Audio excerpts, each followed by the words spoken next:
Hey everyone, welcome to the Grief Informed podcast. I'm your host, Rachel Garcia, and this is a place where I bring you authentic conversations with people who are willing to share their journey through seasons of grief. No matter your cultural upbringing, societal conditioning, or faith practice, grief affects us all. Whether you're dealing with a loss, a diagnosis, a broken heart, or the everyday stressors of life, or love someone who is, these conversations are here to support you in that process.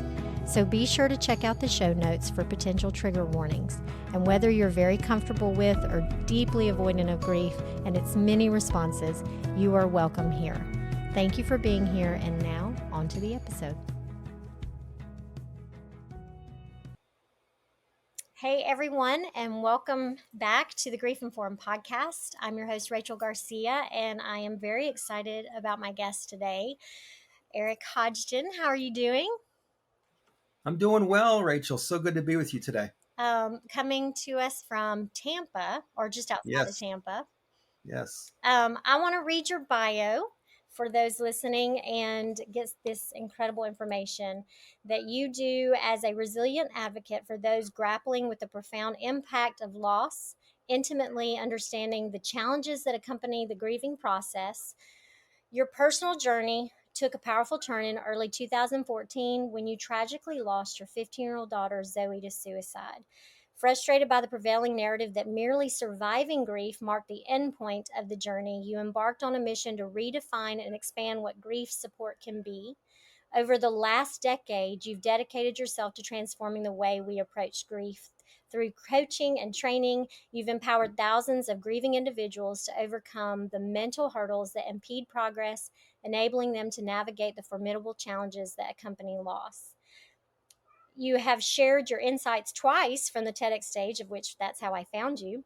You further solidified your impact by publishing the Amazon best-selling book, A Sherpa Named Zoe, which is currently available on Amazon, and I'll include the link. Thank Currently, you. you channel your expertise into personalized one-on-one sessions with clients, guiding them through the process of survival, recovery, and ultimately living beyond the loss of a loved one. And I'll include that as well. I am so glad that you're Thank you. Yeah, I'm so. so honored to be part of this, Rachel. This is going to be a great conversation. Yes. To get us started, I wanted to learn a little bit more about you, or have our listeners, my listeners, do that. Can you tell me about your cultural upbringing and background? So yeah, my dad is a former Navy pilot, and so I was born in Monterey, California. Oh, wow. And 6 months after I was born, my dad was stationed over on the East Coast. And so for the rest of his duty, we spent time in several locations on the East Coast, including Norfolk, Virginia, Jacksonville, Florida, and then ultimately Brunswick, Maine, where he retired out. And they're still living there to this day, 47 years later. Wow. So Wow. So you've traveled all over. Do you know how to surf? Coming from Monterey, I you weren't don't. there long enough. I wasn't surfing at 6 months, although I've heard of people that do that. No, I've never tried surfing, and I've always wanted to. I think it's just a really cool way to connect with the earth, and the waves, and just the power of the ocean. It's just so powerful. So Yeah. And now that you live close to the ocean as well, you have no reason not to learn how to do this. I'm advocating that this becomes a life thing for you. I think I need to do that. Absolutely. Um, my second question is, I asked if you knew your Enneagram. You do not, but you I don't. also have another modality of personality testing that you do know and are an advocate for. What's that? Yeah, so it's called the Colby assessment, Kolbe. Okay. And it's a very powerful assessment that really shows where your strengths lie Mm. in working with others. There's four buckets, if you will. There's fact finding, there's follow through, quick start, and implementer. And after I took that assessment a few years ago, my biggest strength lies in fact finding, meaning that if I want to start something new, I need quite a bit of information before I can get started. Not all of the information, but practically 70% of Right. it before I can get going. And so, where my next strength is follow through. So, if I've got to follow up with someone, or if I've got to see things through the details, that's my next highest number. And then, interestingly enough, my lowest number is quick start. Ah, So that means that if I wanted to get started quickly with something, a project or a task, I would be quickly stopped in my tracks because I would say, "Wait, I don't have all the facts, all all the the information. information." So Uh-huh. yeah, yeah. Yeah, So, but it's a very powerful way to kind of see how you can interact and connect with other, maybe even a leader in your company, or even a leader within your community, right. in terms of how you guys can connect. So, yeah, it's a really powerful assessment. That's awesome. So you wouldn't shame those of us who are, let's say, lower on the details or the needing information before we just jump. Well, no, it's interesting because everybody has a certain strength of those four. Right. And so, and we saw that when I was working in my last company. It was very uh, interesting how the different personalities, if you will, were able to interact. Yeah. I interacted very well with my boss because he was a very high quick start, where I'm a low quick start. He Right. was a very low fact finder. I was a very high fact finder. So it was almost like a puzzle piece. Yeah. Yeah. So what So, yeah. he lacked, you helped supplement and vice versa. So it worked. And Exactly. you Yes. didn't hurt each other's projects in the process. No, no, no, no. In fact, if anything, it kind of helped bolster the It's a projects even good more. So, yeah, balance. Yeah. yeah. Oh, that's so cool. Okay, so now you're doing work as an author, as a speaker. Can you tell us about how you kind of transitioned into that? That was a very interesting process, only because I spent my entire career up to that point as a corporate leader in IT, Right. and so leading teams through technical challenges, supporting. It's interesting how this kind of worked out, but supporting Mm. uh, the end users in a business was something that really used to light me up. If I could help fix your computer, or get your phone turned on or fixed or whatever, and I saw you leaving my office like with a smile on your face, that's fantastic, right? Yeah. So that was my goal. And in 2014, I unfortunately lost my daughter Zoe, Mm. and that was a very challenging time, as you could imagine, only because of the grief process. Is not There's no manual for it, right? There's every one of these situations is unique.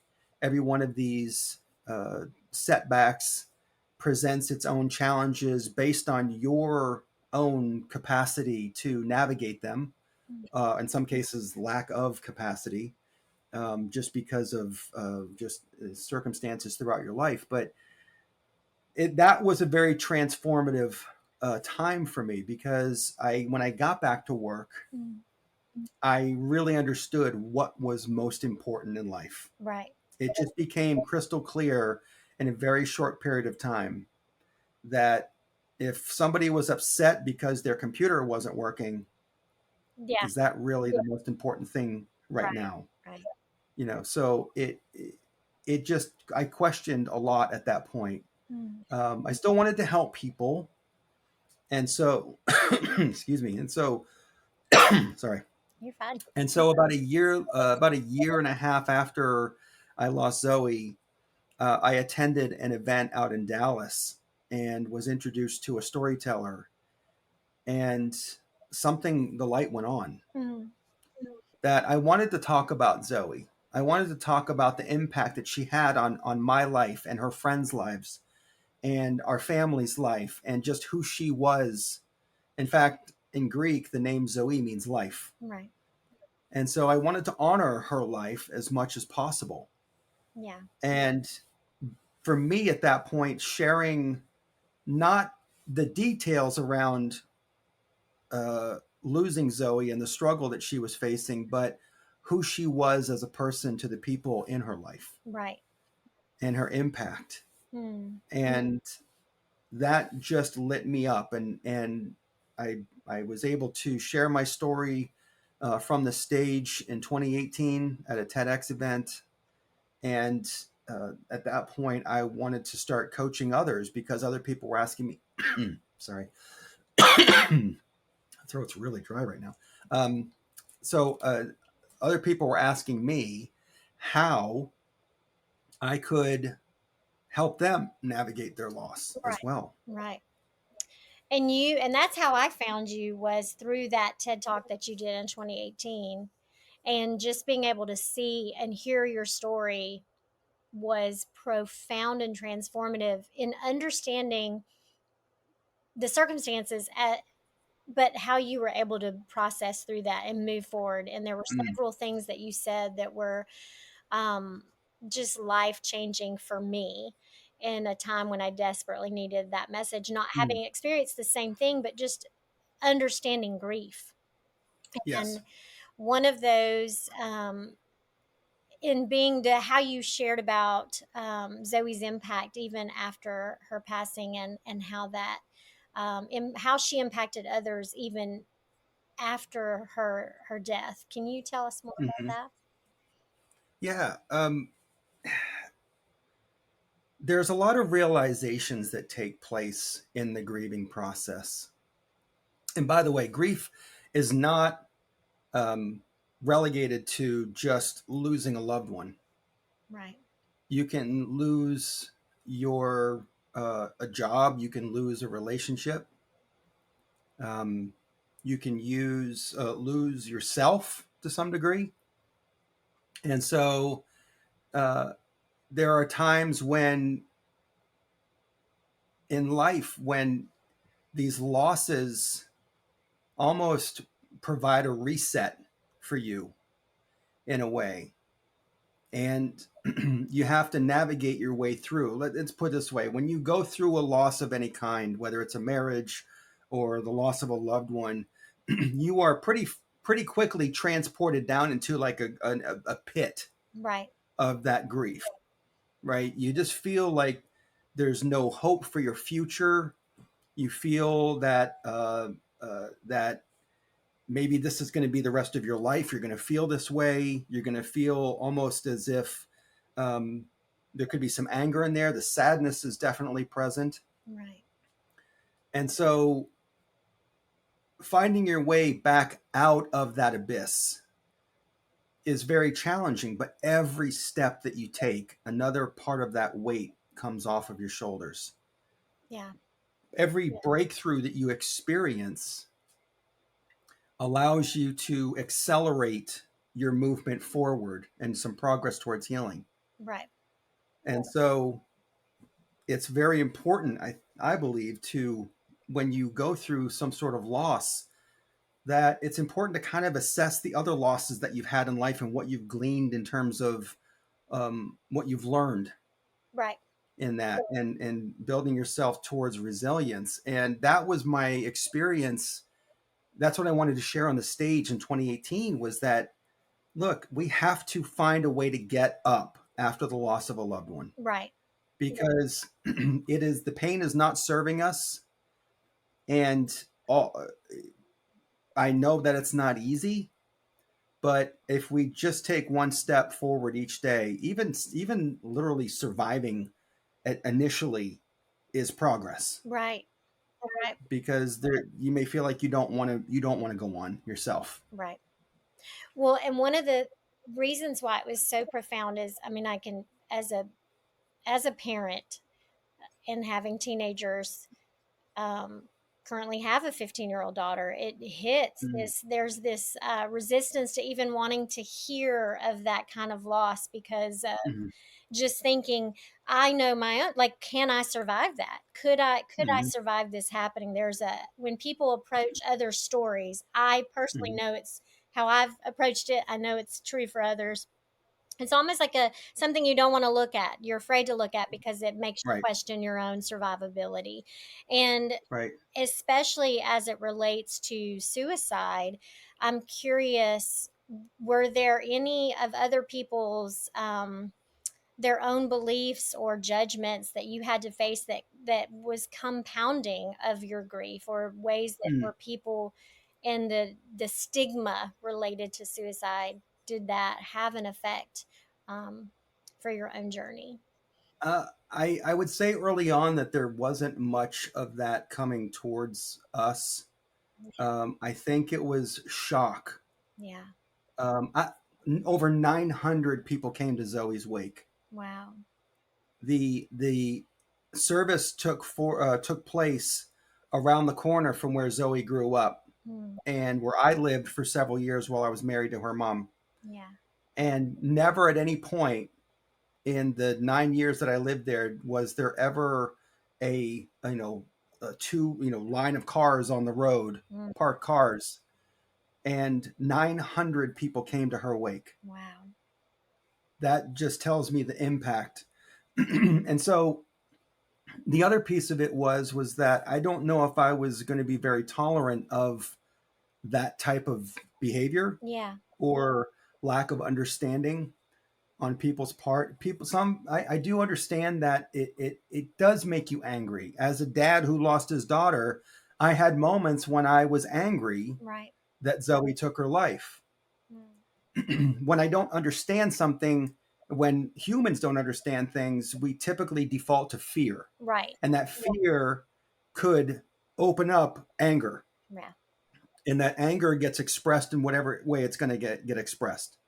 I will say there was this one point a couple years after Zoe died. I was visiting her resting place, and it was a beautiful summer evening. I typically stopped over to her resting place probably once or twice during the week and a couple times over the weekend. I just liked to go be there. It felt peaceful. Mm-hmm. And this one particular time, I was uh, I had arrived and I was standing just talking with her, and I was kind of keeping my voice kind of low because there was a woman who was a few spots down. I don't know who she was visiting. I'd never seen her before at the cemetery, and at the corner of my eye, I could see she's coming towards me, and she stops and she said, "Oh, I'm so sorry, for your loss. Who is this?" I said, "Unfortunately, it's my daughter." Oh my gosh, What happened? And I said, "Unfortunately, she took her life." Mm. "Oh, you're young. You can have more kids." Right? So here's what I say at that point. So it's laughable only because in my mind I was not literally, but I was imagining Zoe standing in front of me, very much like I'm looking to the camera. She's like, did she just say that? Yeah. She said that out Right?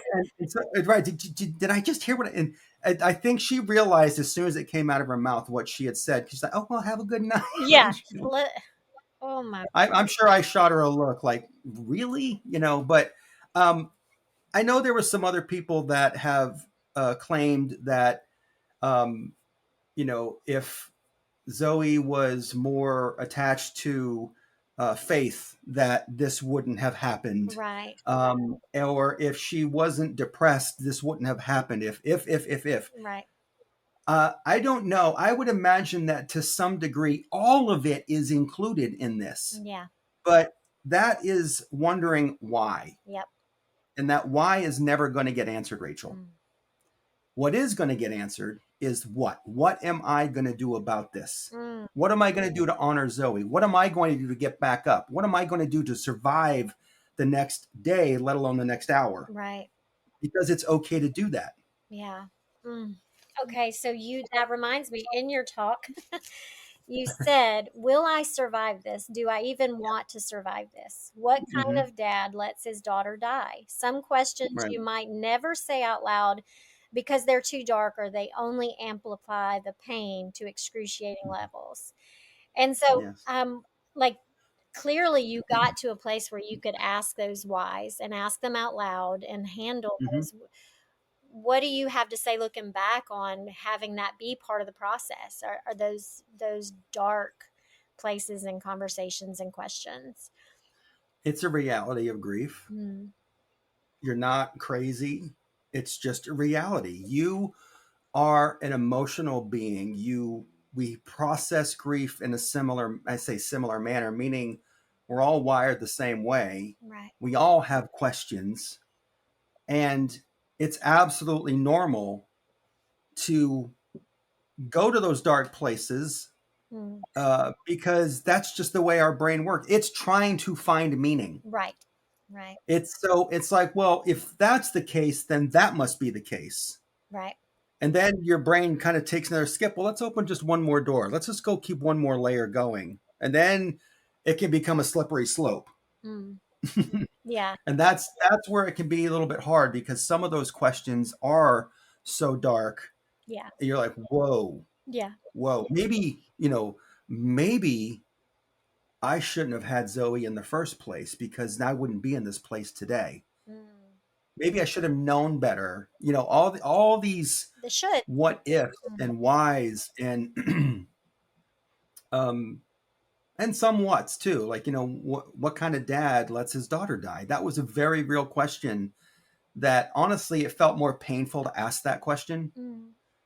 And so that was a dark question that I asked quite a bit up front Right. in my grief process. And yeah, Because if you could have been just the most perfect version of you, then clearly sure, somebody else's their suffering and their choices would you could avoid it.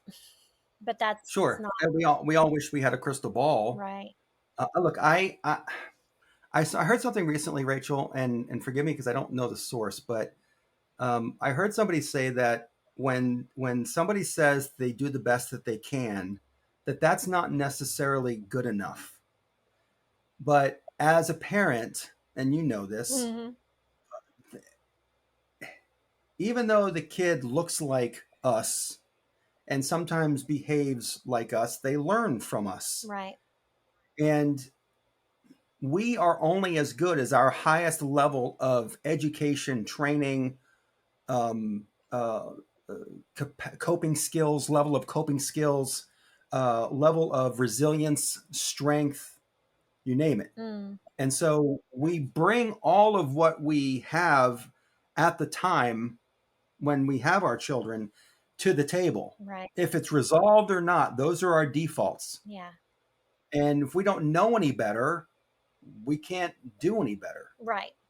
And so, but there's nobody out there that has a perfect parent child. There's a lot of good relationships. Like I see the smiles on the faces of your kids when you guys are on vacation. Everybody's connected. Yeah. Everybody, it looks like they're having a great time and they like to be together. Like there's certain, I think, signs and signals that show that there's some healthy. It's not saying it's easy for you, right? I mean, there's No. moments when like, what the heck, you right? But there are other moments when our children are really struggling, and I would love for children to feel more um, uh, open. Um, and this is maybe a pipe dream, but I would just wish that children had more outlets to express themselves, if not to their parents, to others, Right. um, and to feel safe doing it without any fear of reprisal or it getting worse. Yeah. But I think that's I don't know if that's just I don't know if that's realistic. Mm. For them You to feel know, like they have those outlets or for them to actually have the outlet. right. I there's always going to be an improvement. I think to the service. The service have gotten things have gotten better since Zoe died. It's been 10 years, Yeah.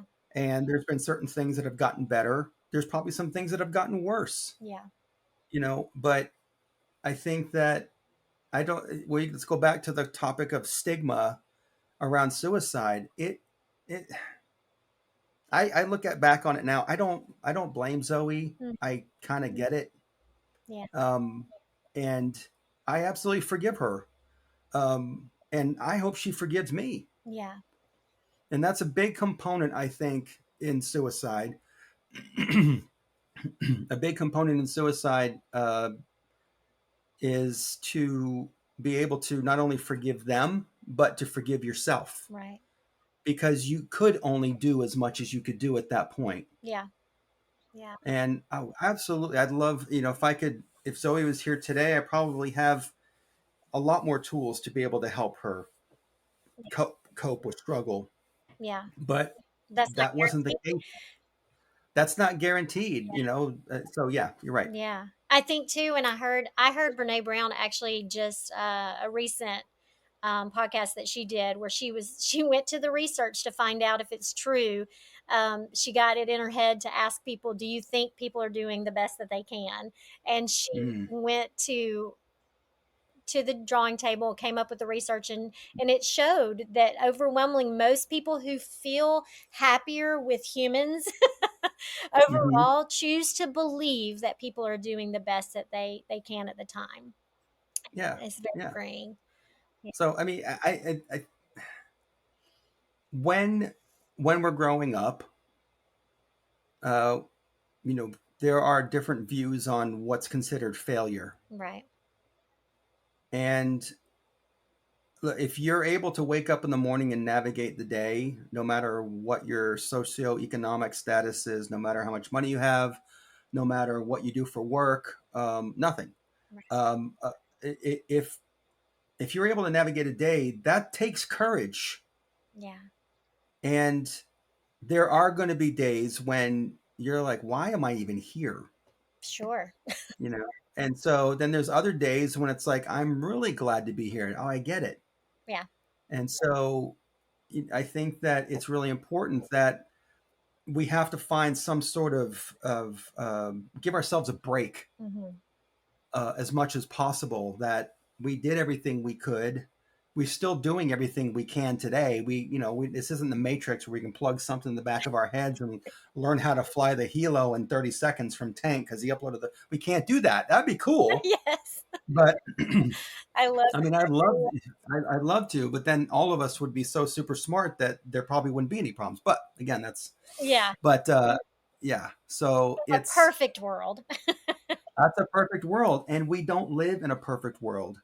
And so here's the other another analogy that I like to make about grief is that when you are physically injured, let's say you fall down and you have a cut on your leg Right. and you tend to that wound, you put ointment on it, you put a band-aid on it, and it probably takes a week or two for that cut to heal up and eventually the scab to heal, and then it goes away.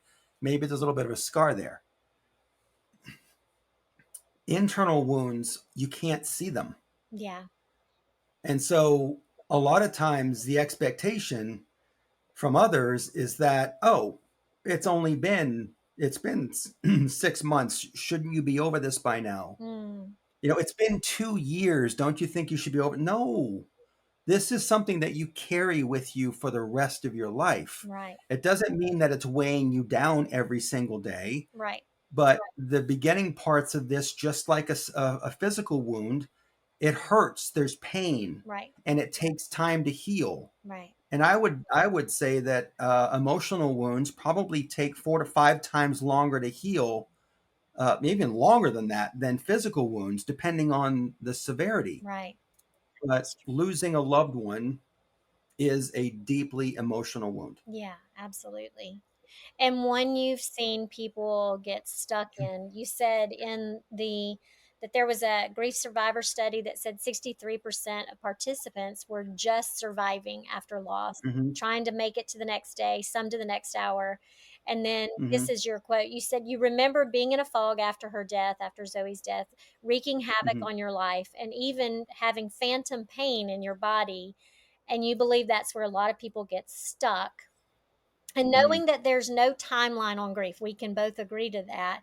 Can you Right. tell me when you met that awareness and felt that nudge of like, hey, I might be stuck here and Mm. I want to move Mm. forward? Yeah, I would say there was a very powerful moment about 2 years after Zoe died. Again, 2 years in, Yeah. um, all Zoe is always on my mind. Every single day, she's on my mind. Um, but this particular time, 2 years after she died, I was in a pattern. I would take the commuter rail home from my job in downtown Boston, Mhm. and it was a 2 mile ride from the train station to my house. And so I would get into my car every day, and inevitably, about mile one, I would drive by a street that I used to live on with Zoe, Mm. and I would just start crying. And I would start beating myself up. I'm so sorry, Zoe. I miss you so much. I should have been a better dad. Mm. Like, just saying these things because anything at that point, because in a way you're so numb, you want to feel something, and pain, you feel pain. Yeah. Even if you're numb, you feel pain. Um, Mm. and I just wanted her forgiveness. Mm. And it got so bad that one day when I got off the train, I was already tearing up. As soon as I got in the car, I shut the door and I lost it. Mm. And I'm sitting there crying so hard in the parking lot of this commuter rail station that my windows are fogging up. Mm. And I go, I just got to get home. And so I'm driving, and now I'm screaming at myself in the car. I'm just beating myself up over and over again. I can't even remember exactly what I said, but at some point, it was as if Zoe was sitting in the seat next to me. I heard her say, "Dad, cut it out. I'm okay." Mm. And I'm, whoa. I stopped. Like, I immediately stopped crying, and I just was silent until I pulled into my driveway. And I sat there for about 20 minutes, Wow. and I realized she's right. Mm. She's right. This is not helping me in any way. I'm not helping her friends, because what if I get home feeling like this thing? I just felt like that the rest of the night. Mm. I'm not helping my family. I'm not helping myself to move forward. And so that was a very powerful moment of realizing that I was stuck, but I had the power to change the narrative that I was telling myself. Mm. And we're always telling ourselves a story, Rachel. Yes. And it's either helping us or it's hurting us. Right. And so from that moment on, I decided that I wanted to help myself get stronger, because if Zoe, I didn't want Zoe to be angry with me for not um, uh, for not carrying on. Mm. Yeah. Um, I just felt like, because I know that if the situation was reversed, I would want her to carry on. Right. Right. And so that was a very big awakening. But and that's just one aspect of being stuck. So another analogy that I like to use is that, let's imagine that your heart is a full milk carton. Let's say an empty milk carton, okay? And when you lose somebody, that gets crushed right down. It's flat. There's no capacity in your heart. In this case, there's no capacity in that jug. Mm. And as you begin to heal with time, you have those moments when things start to happen where you realize something and you learn something about yourself. You get a little bit more strength. And as that capacity starts to fill in again, there's sections of that milk jug that pop into place back to where they are. And then ultimately, what happens is your heart's going to get back to a certain level of capacity where it's back into shape, but not the original shape. There are dents and scars, Mm-hmm. and there are indentations where this is the best that your heart is going to be, but it has capacity. Mm. And to some degree, those scars are a lot stronger than the original jug. Yeah. So I hope that makes some That sense. makes complete sense. I mean, even just when you said what was the shift in awareness was the narrative, because Hmm. so many times, I mean, it's just pure example. In that car, nothing about your external world had changed at all. You were still going Right, to carry the weight of that loss into the next day. But what right. shifted was the narrative that you told yourself about that Yes, loss, which is yes. so incredibly healing. Um, It was healing. Yeah. I, I did it. That was one of those moments when I said, I did as much as I could for Zoe while she was here. You And I know that if the situation was reversed, I wouldn't have wanted her to do any more for me than she could have, right. because it just she couldn't, and so anyway. But yeah. No, it's profound. It's beautiful. And that was the beginning of you taking steps. And I can, one of the quotes that you said, what if we created the space to take life's biggest losses from just being survivable to a place where we continuously choose to get up, which seems to Right. which was the mantra of that TEDx talk, which is the Yes. duality. That's the duality of grief, is that yes, I have this experience, but I also can choose to create Mm-hmm. with courage from this experience. And then Mm-hmm. you tell us how we can start to do that. And the first one, decide that you will survive every single day. Can you tell us more Yes. about that? Yes, I believe that choosing to survive is a very powerful component of reestablishing the narrative to help yourself. Mm, Why? Because it's open ended. It can go in many positive ways. right, To say to yourself, I'm never going to feel better again. I'm never going to get over this. I'm never going to be happy again. I get it. I said it. right, I felt it. right. But other uh, other um, other days, I made some other decisions Mm, that had different effects.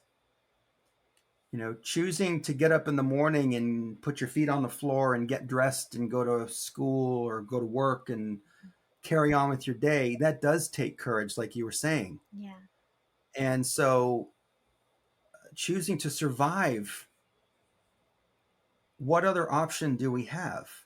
right, You know, um, Sheryl Sandberg wrote a book called Option B, and that basically means that if your option A isn't available, meaning the person that you love, the next best option is option B. right, This isn't you starting a business where failure isn't an option. It's not like that. You can't burn the ships with a relationship, because if you burn the relationship, it's gone, right.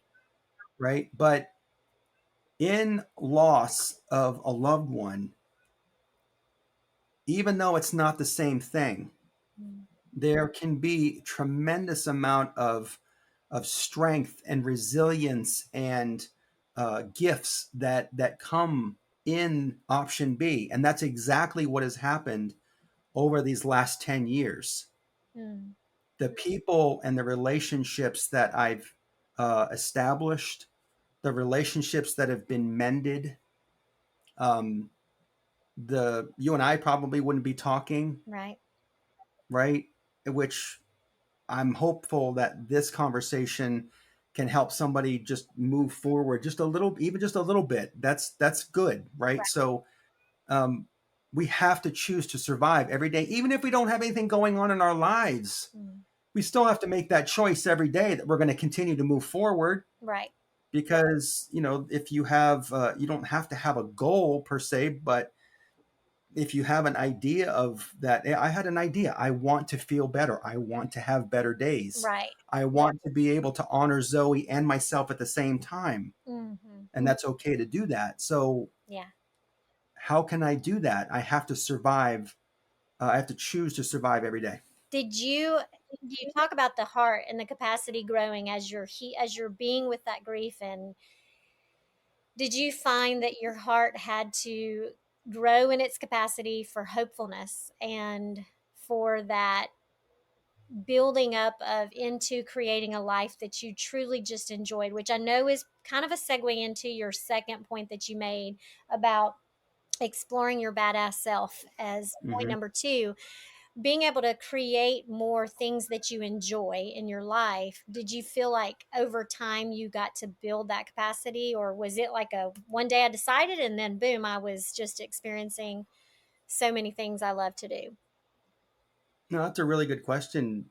And I feel like it's really important to note that that's kind of the paradigm of life. Mm, Listen, when you learn how to do anything in life, let's say that you want to learn how to play the guitar or play the piano or become a powerful scientist or a doctor or a tennis player, professional tennis player, whatever it may be. Right. Um, you have to go through a period of hard work, and then that hard work kind of turns into smart work, Yes. right? Or It becomes smart work because you learn the basics about how to navigate your way through whatever it is that you're learning. right. Then you get to an intermediate stage. Then you get to a an expert stage. Then you get to a masterful stage. I don't know if we can ever master life. We can keep, learning and growing as we grow. But even when we have setbacks, it's a reset. We have to kind of start from zero again, and that may be really difficult. And I know there's an analogy that's used over, climbing a mountain. The first mountain is like your hero's journey. That's that really tough climb, and you get to the peak, and then you come back down to the valley, and then it's the second mountain where you really learn the biggest lessons, where the capacity grows that you're talking about, Yeah. because you already know how to traverse the mountain from your trials and tribulations going up the first time. Now it's about having fun with it in a way, and growing with it, and really kind of picking up the nuances of the journey. Right. Yeah. And that's where your capacity comes from. So your capacity grows as you learn how to navigate whatever it is that you need to navigate. So, how do you like to help people understand the explore your badass self? So it's so funny that this has been a full circle moment with this part of the talk. Um, I remember getting a call one day from one of Zoe's best friends. His name is Jerry. And Jerry was pretty upset. He was upset because this was 30 days after Zoe had died, and he was back at school and he couldn't concentrate. He just kept on thinking about, I don't blame him. At 30 days, Yeah. my gosh, and you're 16 years old. What are you supposed to do with that? Right. And so I guess that he was just kind of daydreaming or just sitting in class, and the teacher got upset with him and said to him, "It's been 30 days. Don't you think you should be back in, right?" No, So he actually just got up and left good class, and he for called me and said, "Yeah, I agree." And so he came. He said, "Can I come over and talk?" I said, "Absolutely." So we talked about it, and I told him the same thing. I'm like, proud of you. Like, I would do the same thing, and so he didn't get in any trouble for it. And I was gonna, even though Zoe wasn't at the school any longer, of course, but I would have advocated for him, at that point, just to be a little bit more compassionate. And the good news is the rest of the staff was very compassionate with him. They understood. So, but he asked me, Zoe's gone. What am I supposed to do? And I remembered when I went through my divorce, Mm.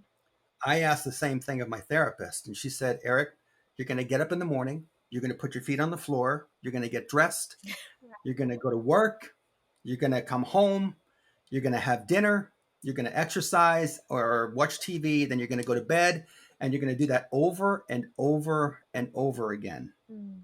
until that becomes your normal again. And there's a power in that routine. Right. It may seem, because we're creatures of habit. Yeah. It brings some normalcy back into our very, at this point, unnormal life after our loss.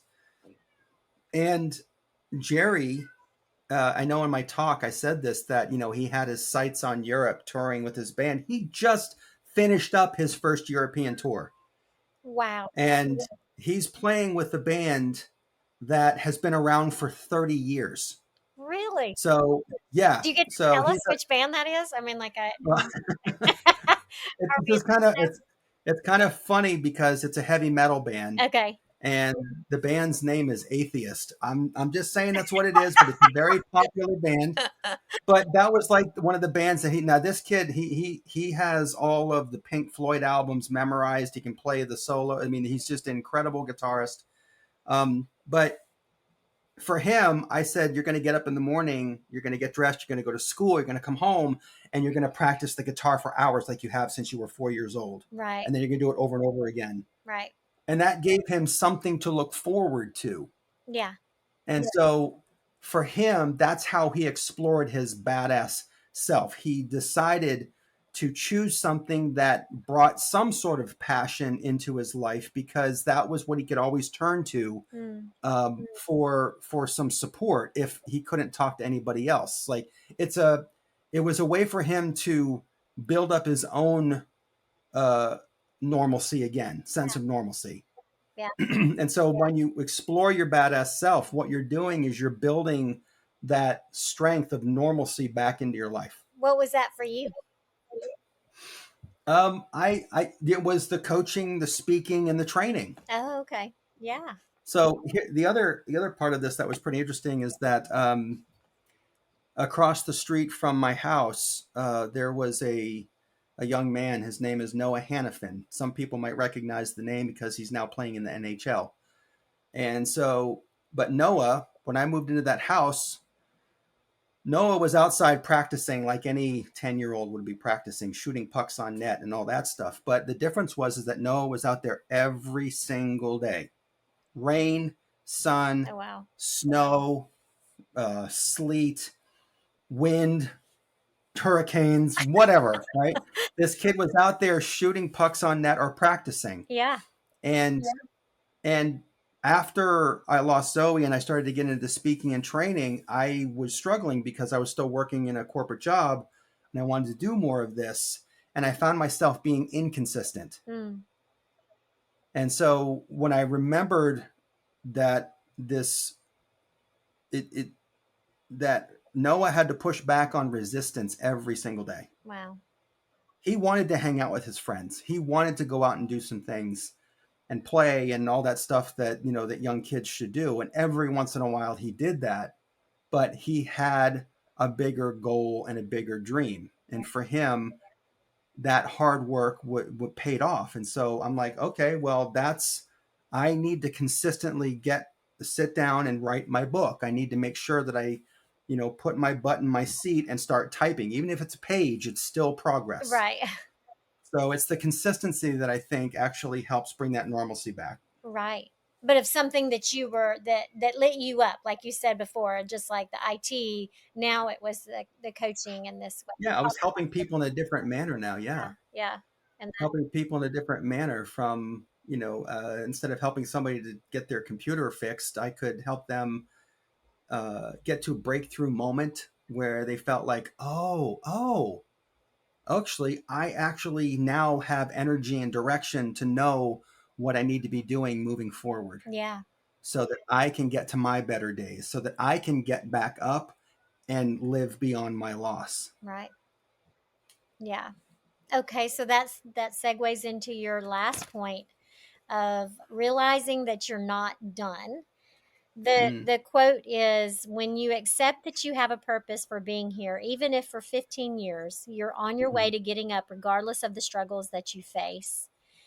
You talked about Zoe's friends helping you realize your purpose beyond being Zoe's dad. Yes. So it's interesting that you say that, Rachel, because that was the topic of my second talk that I just Yeah. delivered earlier in March.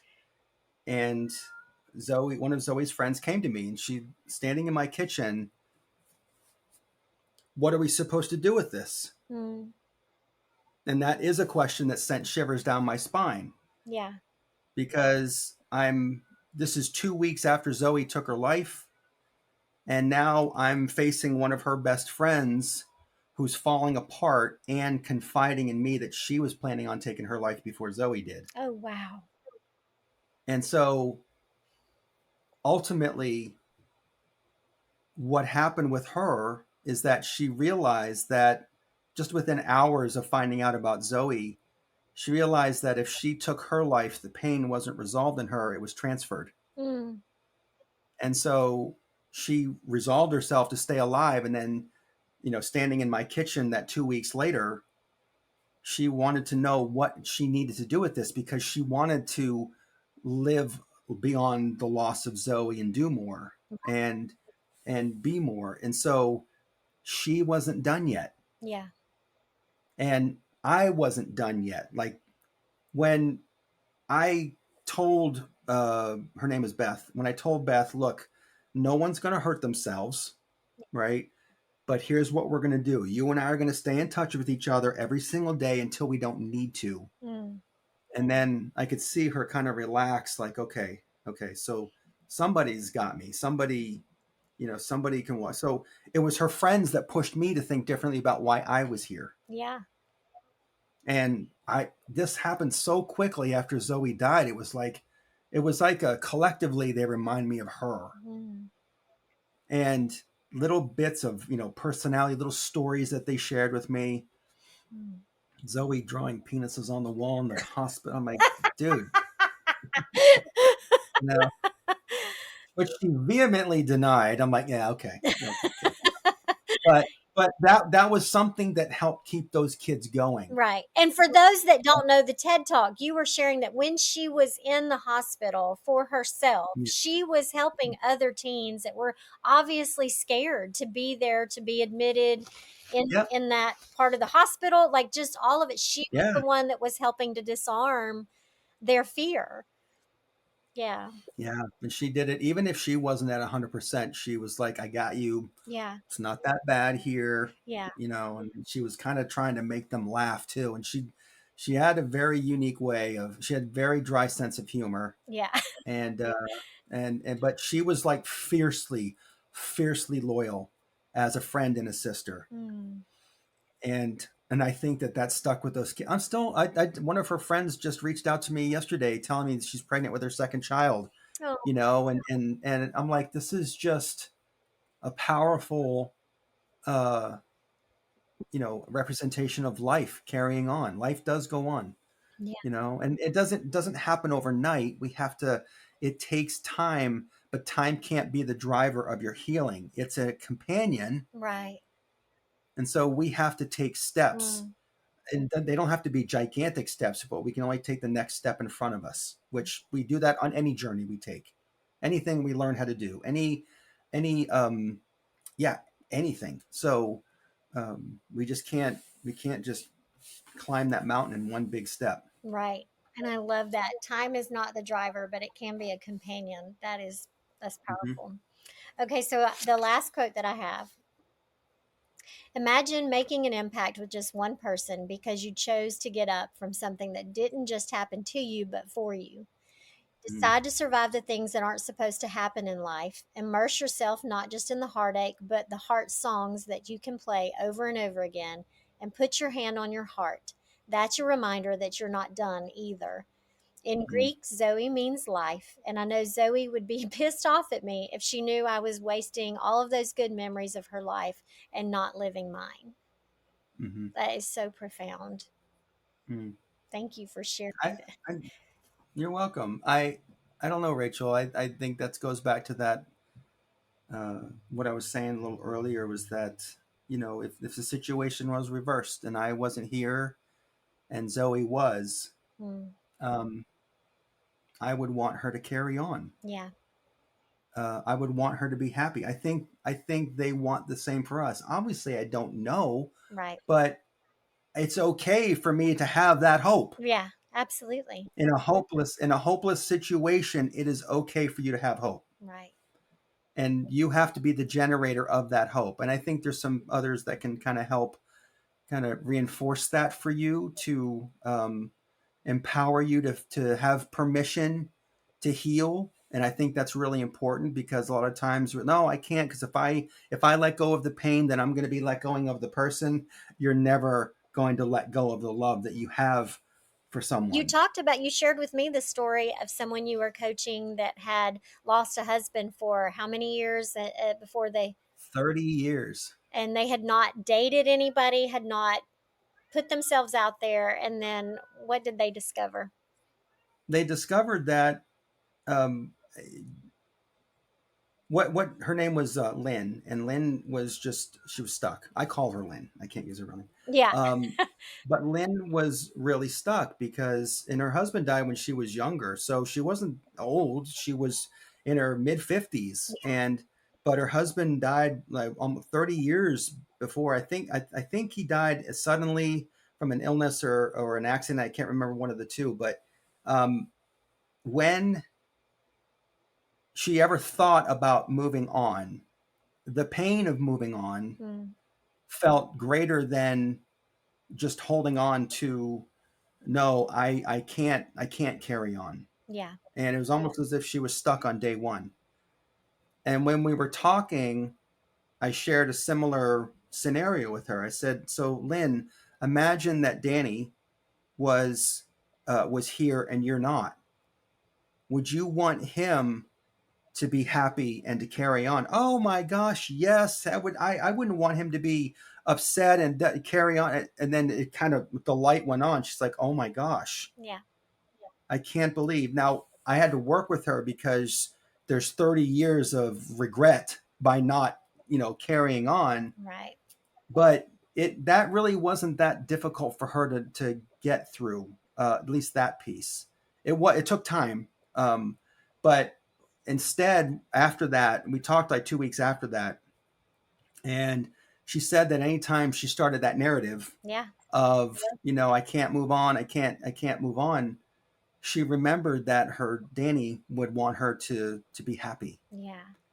And so that didn't mean she jumped on, Match or anything like that, but Yeah. she was more open to possibilities. Yes. And I've lost contact with Lynn in the last few years, so I don't know. Hopefully, I wish her the best. I hope that she does connect. But so it's just one of those things where we really have to give ourselves. It is about it's about reframing our narrative, Mm. and so much can change, and we have the capacity to do that. Just like we can choose to survive, we can also choose to change our narrative. Yes. Yeah. Which really is such, I mean, that to me feels like the hardest part of It the is, yeah. process is when you are deciding to look at it from a different perspective.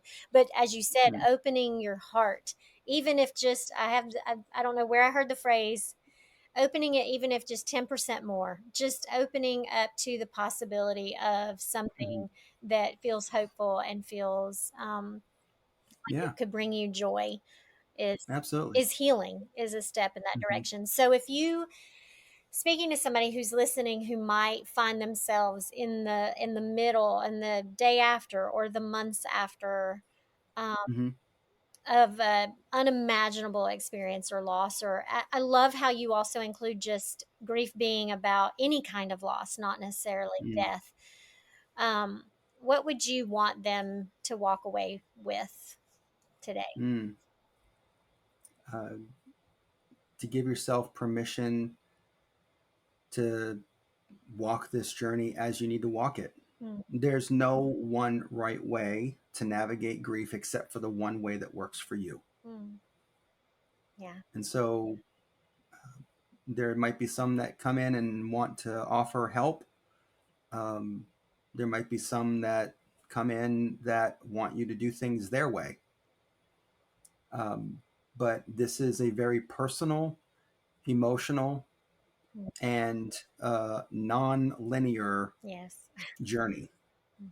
And so it's the only way that we can navigate this. No one's going to help us and no one can heal us. It has to be up to us. Yeah.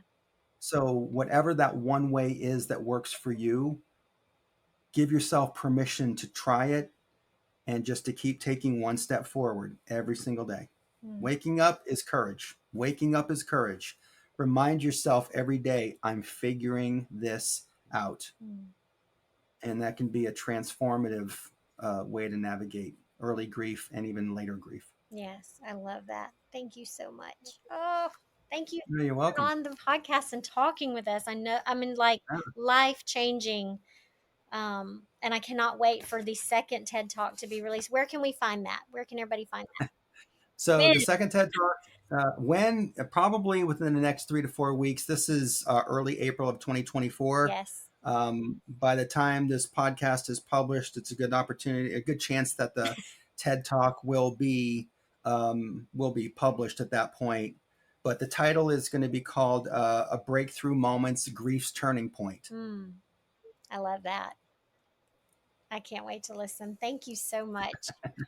You're welcome. You're welcome. Thank you so much for having me on. This has been a wonderful conversation, Rachel. Thank you, Eric. All right. Thanks, guys, for listening. And be sure to like and subscribe where you listen to podcasts. And we'll see you again soon.